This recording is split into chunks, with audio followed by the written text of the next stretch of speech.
Thank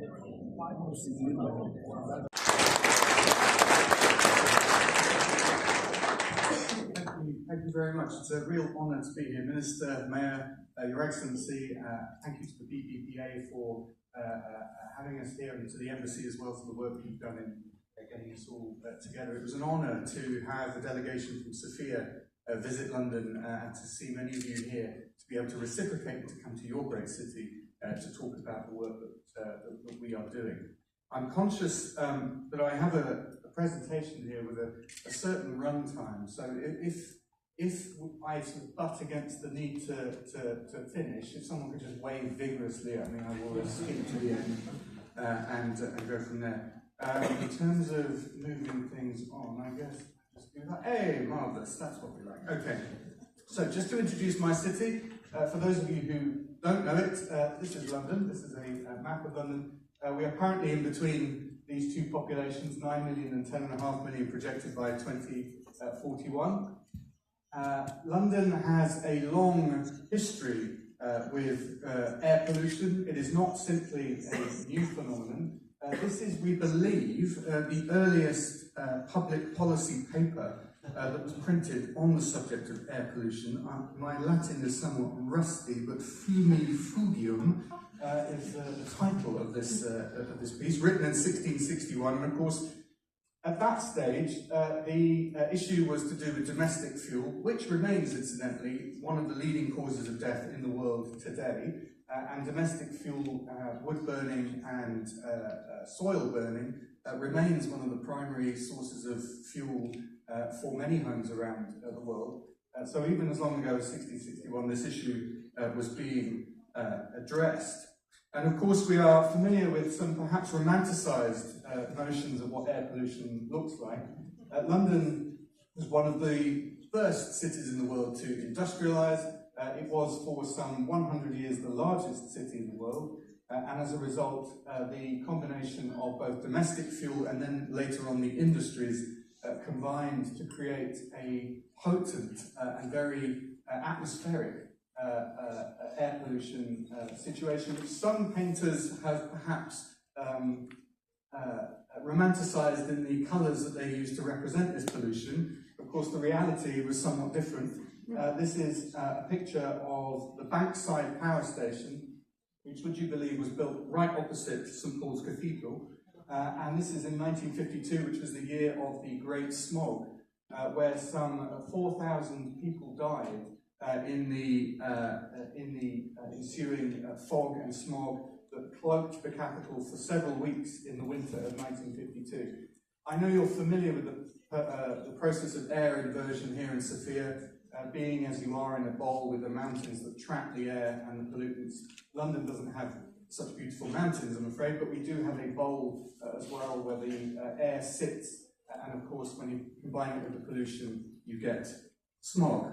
This is Bankside Power Station today, or as some of you might better know it, the Tate Modern Gallery, one of the largest modern art museums in the world. And it's a testament, I think, to the reimagining of spaces, that we don't have to completely change our urban environment, but we can change what we do with it. And of course, the Tate Modern is a hugely successful aspect of London's cultural offering.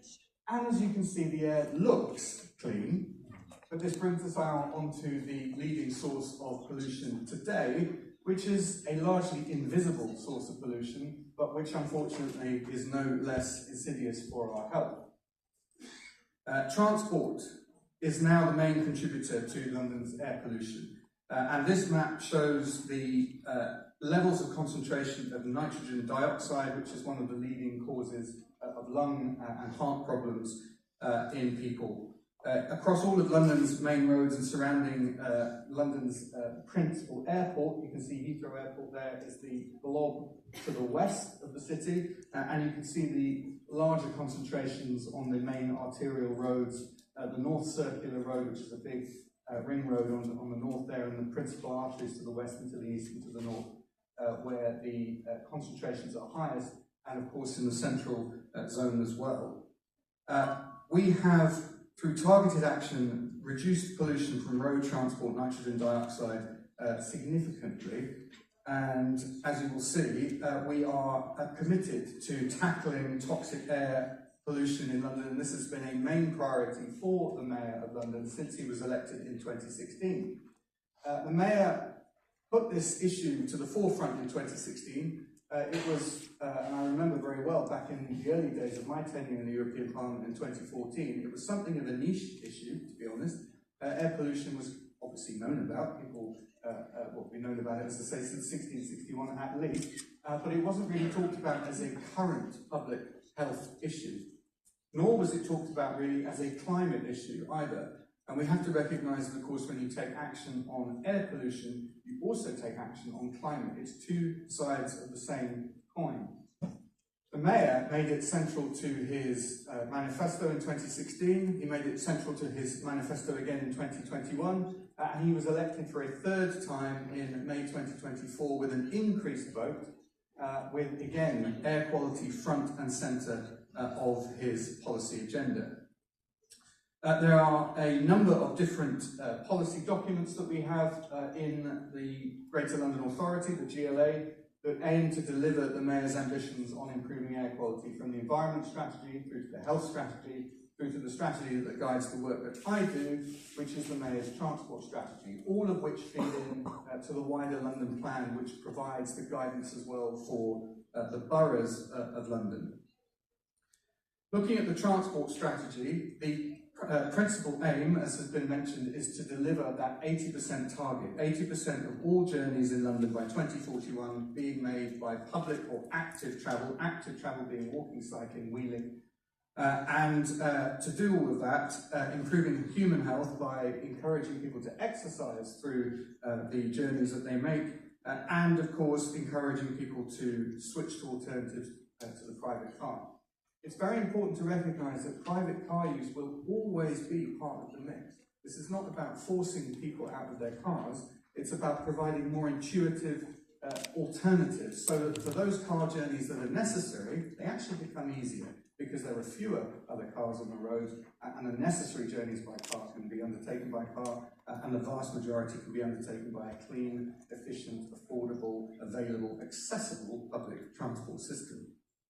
Key to this is having healthy streets and healthy people, where we have good quality networks of streets that encourage walking, having the right streetscape, and of course having segregated cycle lanes as well that ensure people's safety when they choose to cycle, and of course a good public transport experience. We have many forms of transport in London. We were lucky to invent the underground railway system. We had the first railway underground in 1863, but it was steam. And the advantage in being first soon becomes a disadvantage when other cities innovate and improve on what you've done. And of course, over many, many years, that's what's happened.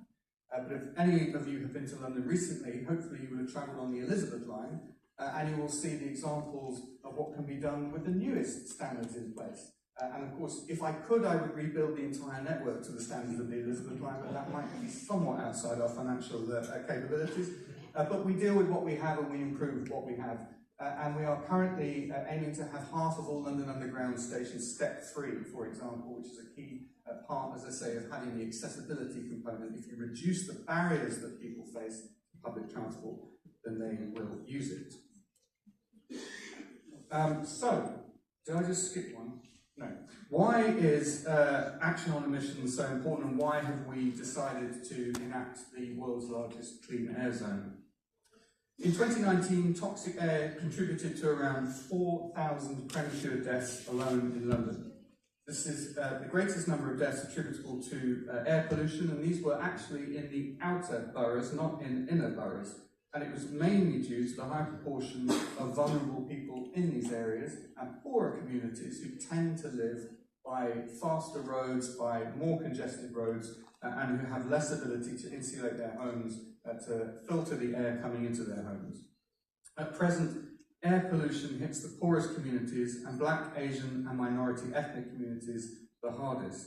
Over 500,000 Londoners suffer from asthma, and they are of course more vulnerable to the effects of toxic air, and more than half of those asthma sufferers live in outer London. If we do not take action to reduce air pollution, the cost is estimated to be some £10.4 billion by 2050. And of course, the case is illustrated no better by the tragic death of Ellie Kissa-Deborah, a 9-year-old girl who died from an asthma attack. She suffered from an unusually severe asthma and lived on one of London's busiest roads. Following an inquest into her death, it was found that air pollution had been a significant contributory factor to both the introduction and to the exacerbations of her asthma, and she was the first person to have air pollution listed as a cause of death in the UK.